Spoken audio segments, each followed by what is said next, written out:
right, let's talk about something huge. How do we actually get a new language into our brains? I mean, is it all about those verb charts we stared at in school, or is something else, something deeper going on? I mean, you've been there, right? You spend all this time in a classroom, you memorize the rules, you can even ace the tests. But the second someone asks you for directions on the street, your mind just goes blank. It feels like there's this giant canyon between knowing about the language and actually using it to talk to someone. Well, it turns out you're not alone in feeling that way. Way back in the 1970s, a linguist named Krashen was obsessed with this exact problem. And he came forward with an idea that completely shook up the entire world of language education. His big idea was, on the surface, pretty simple. He said, look, we don't have just one way to get a language in our heads, we have two. And here's the kicker. He argued that these two paths are totally separate. They operate in different ways, in different parts of our mind, and they produce very, very different results. So, what are these two pathways? This is where we get right to the heart of his entire theory. Let's break down the two big concepts that started this whole revolution: learning and acquisition. So on one side, you've got learning. This is the stuff you'd recognize instantly. It's conscious, it's deliberate, it's what happens in a classroom with a textbook. And on the other side, you have acquisition. This is totally unconscious, it's more like magic. It's how a little kid picks up their first language, not by studying, but just by living. Let's zoom in on learning first. This is when your teacher stands at the front of the room and says, okay, for the third person singular, you have to add an S to the verb. You hear the rule, you consciously think about it, you practice it. Krashen called this explicit knowledge. You know the rule, and you can explain it to someone else. But acquisition, oh, that's a whole different animal. This isn't about studying anything. This is about your brain soaking up the language naturally, just by hearing it and reading it in real situations. Your brain starts to notice the patterns on its own without you even realizing it. This creates implicit knowledge.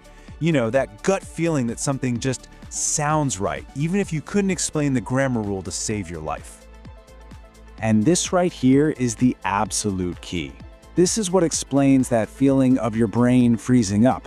Krashen's big claim was that when you're in the middle of a real, spontaneous conversation, the part of your brain that's doing the talking is your acquired system. That smooth, natural fluency we're all chasing? He said it comes from that unconscious, gut-level knowledge, not from consciously trying to remember grammar rules. But Krashen didn't stop there. He took it one giant step further, and this is where things got really, really controversial. He didn't just say these two systems were different. He said they never, ever mix. Just let that sink in for a minute. Learning cannot become acquisition. This was the bombshell. What he was saying is that it doesn't matter how many times you drill a grammar rule, it will never magically transform into that intuitive, automatic knowledge you need for a real conversation. He called this the no interface hypothesis. You can literally picture a solid brick wall between these two systems in your brain. The stuff you learn from books is stuck on one side, and the stuff you need to actually speak is on the other. And according to Krashen, nothing gets over that wall. So you might be asking, well, what's the point of learning rules at all then? Krashen said the learned system has only one very limited job.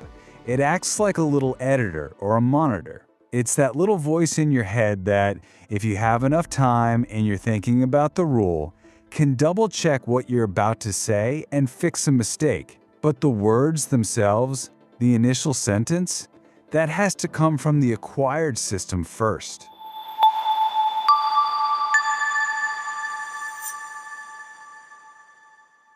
Now, you can probably guess that an idea this radical didn't just get a quiet nod of approval from the academic community. It kicked off a massive, field-wide debate that lasted for years. Right away, other linguists started pushing back. They were asking, is this wall really solid? Is it truly impossible for the rules we study to eventually seep into our unconscious system? Is it really that black and white? The entire field was buzzing. And this wasn't some quick argument. It really started brewing in the late 70s, when Krashen first dropped these ideas. Then, the 80s hit and boom, it exploded into what people literally call the Great Debate. And the conversation kept evolving, with other scholars like Bonnie Schwartz taking these ideas and reshaping them well into the 90s. This debate defined a whole generation of research. And we're not talking about a few random professors here. These were the heavy hitters of the linguistics world. People like Kevin Gregg, Barry McLaughlin, Tracy Terrell, all of them jumping into the ring to wrestle with this fundamental question. So, after all that debate, all that arguing, where did we land? What was the final verdict?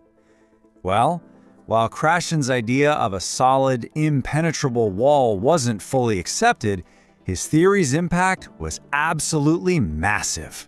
It changed everything.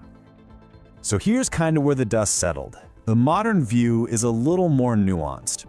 Today, pretty much everyone agrees that learners have both types of knowledge, the explicit rules you learn and that implicit, gut-level representation.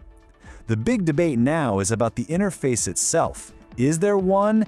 Is it weak? Does it only go one way? That's what people are still trying to figure out. But if you want the ultimate proof of his legacy, look no further than the name of the field itself.